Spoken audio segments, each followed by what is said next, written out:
Good morning friends. देखिए, मैंने आपको कल बताया था केस के बारे में। किसी संज्ञा शब्द का पूरे वाक्य में और शब्दों से क्या संबंध होता है, उसे हम केस कहते हैं। तो इस केस के ये जो केस है, केस जब हम बता रहे थे तो कल आपको हमने कुछ बताया कि नॉमिनेटिव केस, ऑब्जेक्टिव केस और nominative of address, positive case, ये मतलब केस के बारे में बता रहा था। उसको आज विस्तार से मैं आपके सामने ला रहा हूं ताकि आपकी समझ में अच्छी तरीके से आए।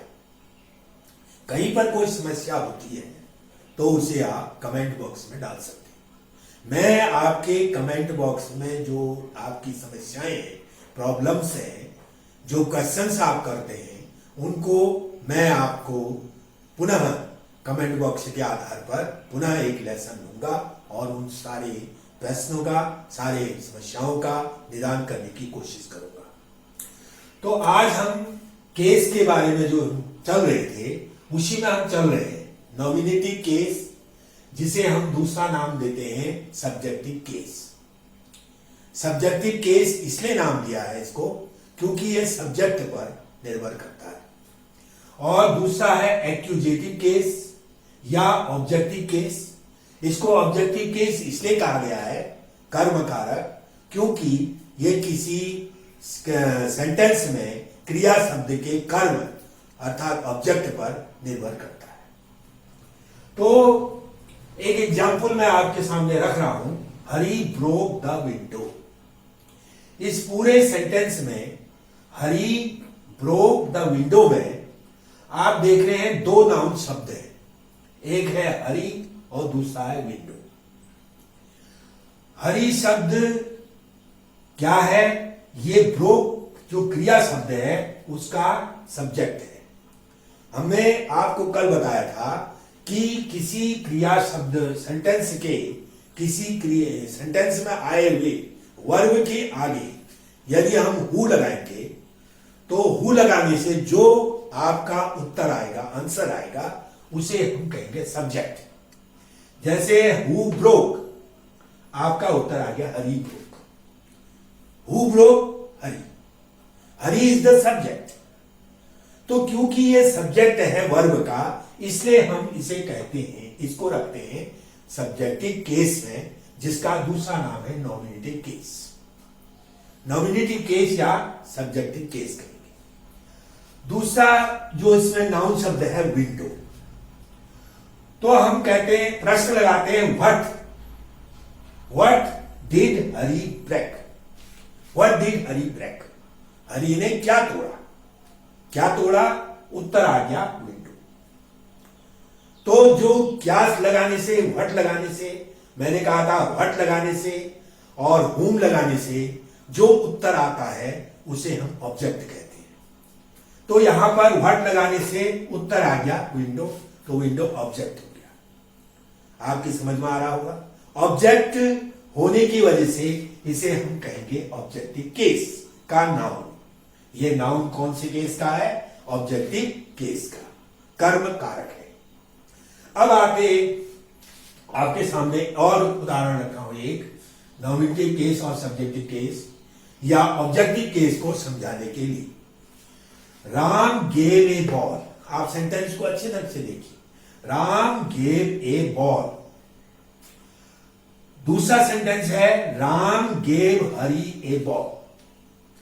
और इसी सेंटेंस को हम इस तरह से भी लिख सकते हैं, Ram gave a ball to Hari.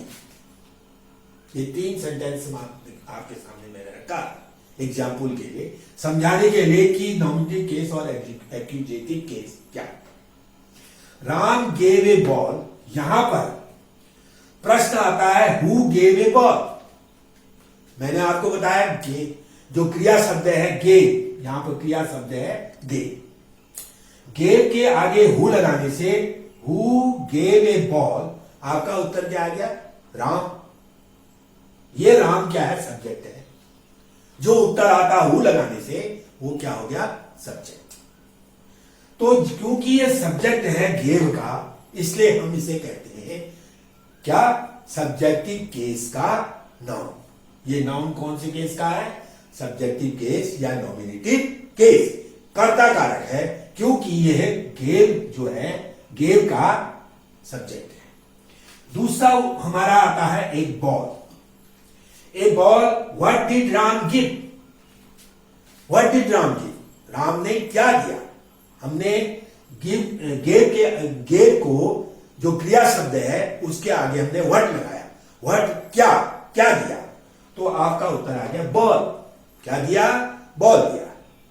Ram gave a ball, ball दिया। तो बॉल क्या हो गया? गेव का ऑब्जेक्ट हो गया।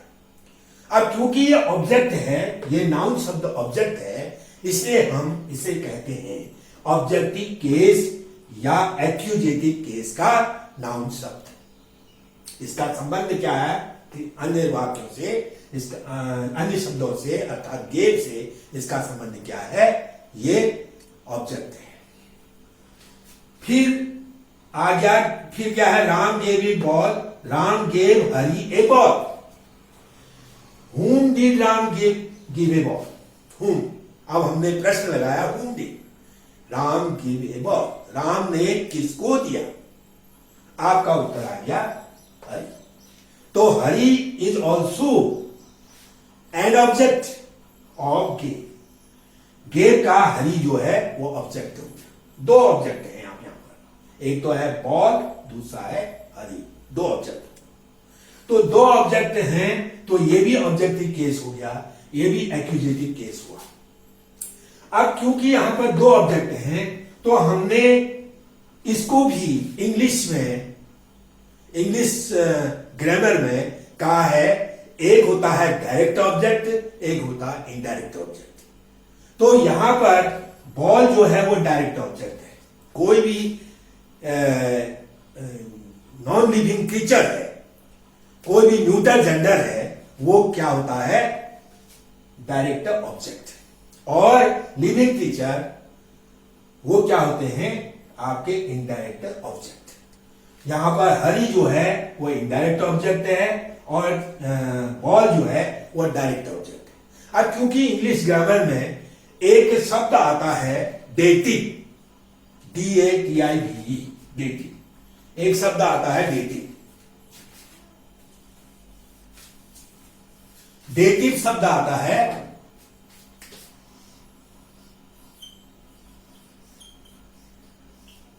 डेटिव।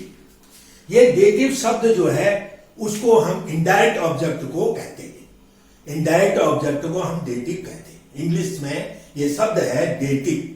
डेटिव को हम किसको कहते हैं? इनडायरेक्ट ऑब्जेक्ट को। यहां पर जो आपका हरि है वो इनडायरेक्ट ऑब्जेक्ट है। तो इनडायरेक्ट ऑब्जेक्ट होने से इसको हम डेटिव भी कह सकते हैं, इनडायरेक्ट ऑब्जेक्ट। तो इसलिए ग्रामर में एक केस और बना दिया, वो केस बना दिया डेटिव केस। एक केस और बना दिया डेटिव केस। डेटिव केस का मतलब यही हुआ कि ऑब्जेक्ट आपके दो हैं, एक है हरि, दूसरा है बॉल।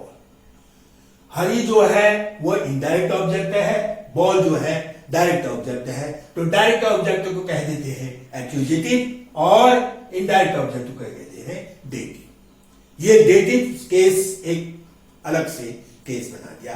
तो इस तरह से अभी आप 1 2 3 एक हो गया नॉमिनेटिव केस, आपकी समझ में आ रहा होगा। नॉमिनेटिव केस वह है जो किसी क्रिया शब्द का सब्जेक्ट होता है, नाउन, नाउन या प्रोनाउन।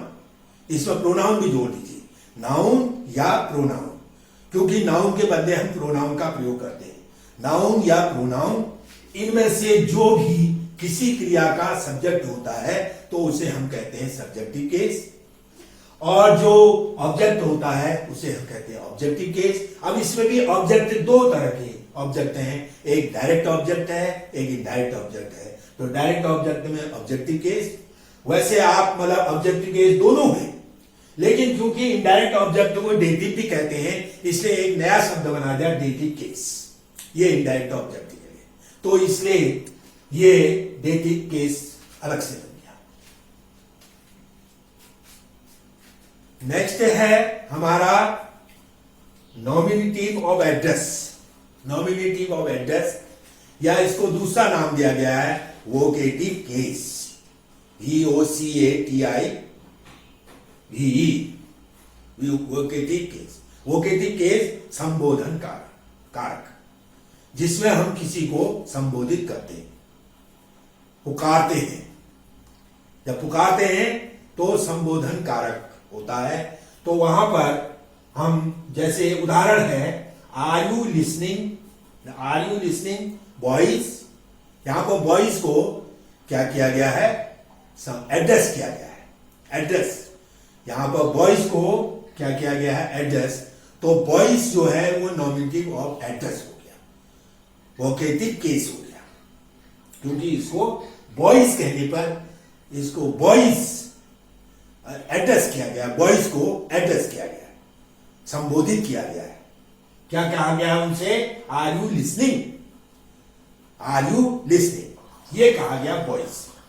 तो इसलिए ये वोकेटिव केस में आया। O death, where is thy sting, where is thy sting, तुम्हारी स्टिंग कहां है। वो किससे कहा गया, डेथ से। ओ डेथ, डेथ को संबोधित किया गया। तो इसलिए यहां पर ओ डेथ, डेथ जो है वो वोकेटिव केस में आता है। ब्लो ब्लो दाउ विंटर विंड, विंड जो है नाउन है यहां पर, विंटर विंड। तो उसे उसको संबोधित करके कहा ब्लो ब्लो, ब्लो ब्लो दाउ विंटर विंड। तो यहां पर विंड जो है वोकेटिव केस। वोकेटिव केस अब क्या हुआ, नॉमिनेटिव ऑफ एड्रेस। ये क्या है, एड्रेस किया जाता है किसी नाउन को। जब हम पुकारते हैं, उसको किसी नाम देकर हम पुकारते हैं, तो वहां पर एड्रेस करते हैं, तो वहां पर वो नॉमिनेटिव ऑफ एड्रेस या वोकेटिव केस होता है। तो ये जो आपके नॉमिनेटिव केस, ऑब्जेक्टिव केस या एक्यूजेटिव केस, और एक और बता दिया मैंने, इनडायरेक्ट ऑब्जेक्ट में डेटिव केस होता है, तो डेटिव केस हो गया। और चौथा नंबर आ गया नॉमिनेटिव ऑफ एड्रेस, ये संबोधन कारक। तो इस तरह से आपके ये चार कारक आपको समझ में आया होगा। यदि समझ में कहीं पर भी कोई समस्या आती है तो आप उसको कमेंट कर सकते हैं। मैं आज आपको इतना ही एड्रेस करूंगा, और धन्यवाद, आपने हमारा साथ दिया, और इसको आप सब्सक्राइब करें अवश्य। Thank you.